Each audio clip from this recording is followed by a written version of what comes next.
바로 알아야 할 거듭남의 본질. 6장 무엇이 거듭남인가? 세 번째, 거듭남은 외적인 변화입니다. 거듭남은 내적인 변화이면서 또한 외적인 변화입니다. 그것이 외적인 변화라고 하는 것은 그 대상과 작용에 있어서의 변화를 의미합니다. 그 중심적인 좌소의 면에서 거듭남을 보자면 원리적으로 그것은 내적이지만 그것이 형태를 취한다는 면에서는 외적인 것에 영향을 미치게 됩니다. 보는 능력은 영혼 속에 있지만 보는 행위 자체는 눈으로 합니다. 주님께서 눈먼 자를 보게 하시고 귀먹은 자를 듣게 하시며 안전뱅이를 걷게 하셨을 때 그들 속에서 이루어졌던 변화는 신체 기관에서 일어난 변화였습니다. 그 기관들과 그 기능의 변화를 반드시 함축하고 있는 것입니다. 이와 같이 새 창조 때에도 이러한 변화를 통하여 사람은 하나님의 일들을 보고 하나님의 음성을 들으며 하나님의 길을 따라서 행하게 됩니다. 모든 외적 변화가 내적 변화를 증명하는 것은 아니지만 내적인 변화는 언제나 외적인 변화를 동반합니다. 1. 대상을 향하는 자세가 달라집니다. 그 대상의 측면에서의 변화를 살펴보겠습니다. 이전에는 그 앞에 놓여있는 세상과 죄를 추구했습니다. 그러나 이제는 하나님의 얼굴을 바라봅니다. 그의 영혼이 열심히 하나님을 따르고자 합니다. 세상과 하나님은 서로 반대가 되기 때문에 하나님을 사랑하게 되면 세상에 대하여 원수가 되고 세상을 사랑하게 되면 하나님께 원수가 됩니다. 그를 방해했던 여러 가지 대상들에게서 벗어나 이제는 하나님과 연합하게 되어서 편안함과 안정을 찾았습니다. 내가 여호와께 청하였던 한 가지 일 곧 그것을 구하리니 곧 나로 내 생전에 여호와의 집에 거하여 여호와의 아름다움을 앙망하며 그 전에서 사모하게 하실 것이라. 시편 27편 4절. 하나님과 친숙해지고 그분을 품고 자기 안에 계신 하나님을 가장 소중하게 여기며 또한 하나님을 소유하고 있는 것에 친숙해지고 그분께서 자기의 길을 지도하시고 자기의 일을 하기 위하여 하나님의 말씀과 친숙하게 되는 것, 영혼에게 이것보다 더 높은 대상은 있을 수 없습니다.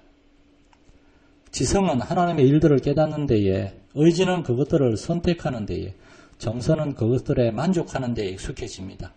모든 기능적 구조물에 의해서 영적인 대상들이 그 기뻐하는 일들로서 세워지게 됩니다. 그 기뻐하는 일들을 영혼이 진심으로 받아들였기 때문입니다. 하나님을 향한 애정이 전혀 없던 때에는 자연인이 하나님을 사랑하게 만드는 것보다 돼지가 가야금 선유를 사랑하도록 만드는 것이 더 쉬웠을 것입니다. 그의 모든 열망이 세상의 쓰레기들, 관습, 상스럽게 부패한 것들, 세상의 쾌락에 집중되어 있었습니다. 그러나 참으로 거듭난 사람은 세상을 그의 열망과 애정의 주된 대상이 되게 할 수가 없습니다. 진수성찬에 익숙했던 사람이 여물과 찌꺼기를 즐길 수도 없는 것과 같습니다. 복음은 그리스도 안에서 하나님을 사랑할 대상, 무한히 영광스러운 대상으로 삼게 만듭니다. 또한 그것은 사람으로 하여금 세상을 대적하고 그 세상적인 대상들에 대하여 가졌던 애정에서 벗어나게 합니다. 그러다면 새롭게 된 사람의 일이란 그리스도 안에서 열망과 애정의 대상으로서 하나님께 집중하는 것에 달려 있습니다. 마음이 복음과 합하게 되려면 반드시 그 마음이 그 복음의 중심 주제와도 일치되어야 합니다. 그래야 비로소 복음이 의도하는 바에 응답하게 됩니다. 사도 바울은 바리새인 시절에 자연인 상태에 있는 동안 그리스도와 그분의 진리를 배설물처럼 여겼고 그것을 쓰레기처럼 짓밟으면서 인류의 뒷간에 내던져 버리기 합당하다고 여겼습니다. 그러나 그의 마음이 바뀌게 되자 그 대상에 대한 평가에 변화가 생겼습니다. 이제 그리스도께서 그의 보배요 모든 것이 되시고 그 외에 다른 것은 모두 배설물처럼 여기게 되었습니다. 2. 내면이 외면의 변화로 작용합니다. 그 작용의 측면에서의 변화를 살펴보겠습니다. 이전 것은 지나갔으니 이전의 애정과 행위도 지나갔습니다. 작용이라는 것은 본성에 지속적으로 반대될 수가 없습니다. 작용은 본성을 따릅니다. 마음과 그 마음의 활동은 언제나 서로 모순이 될 수 없습니다. 마음에 가득한 것을 입으로 말합니다. 마음 속에 있는 은혜의 샘을 따라서 그 생명의 현상이 흘러나오게 됩니다. 그 안에 얼마나 넘치는가에 따라서 발산이 될 것입니다.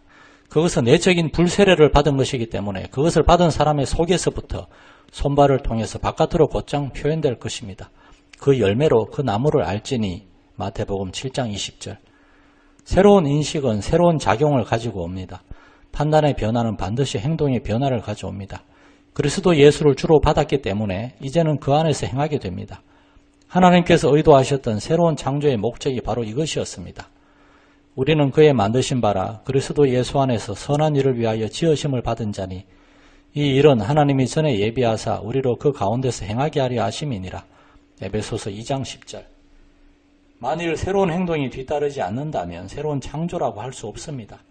하나님의 가장 중요한 의도와 목적이 성취되지 않을 수 없기 때문입니다. 사람 안에 이루어지는 그리스도의 형상은 잠자고 있거나 활동하지 않는 것이 아닙니다. 그 사람의 행동 속에서 그리스도의 형상의 향기가 나오게 되어 있습니다. 열매는 뿌리의 본질을 닮은 것이고 그 뿌리의 본성을 따라서 열매를 맺습니다. 새로운 뿌리는 이전의 열매를 맺을 수가 없습니다.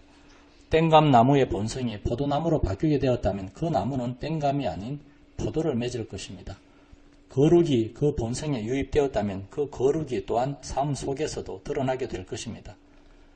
감각보다 더 우월한 이성을 가지고 있는 사람이라면 그 감각을 합리적으로 사용하게 됩니다.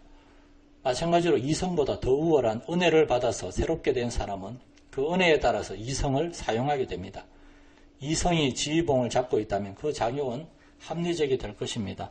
마찬가지로 은혜가 왕좌에 오르게 되면 그 작용은 영적인 것이 됩니다.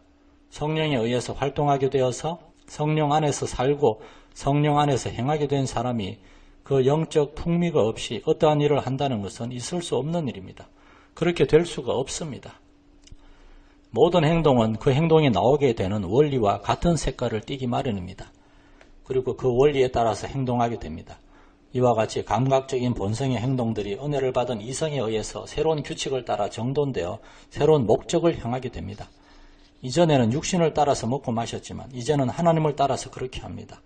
이전에는 자기 육신을 만족시킬 수 있는 방법들을 고안해내느라 그 영혼의 품위를 떨어뜨렸지만 이제는 그 육신이 그 영혼을 섬기기에 마땅한 위치에서 그 몸과 영혼이 모두 하나님을 높이게 됩니다. 그렇습니다. 바로 그의 종교적인 의무가 그 의무를 행하게 만드는 재료에 있어서가 아니라 그 작용 방식에 있어서 변화된 것입니다. 이전에는 육신을 따라서 그리스도를 알았던 것처럼 종교적인 의무들도 그렇게 알았습니다.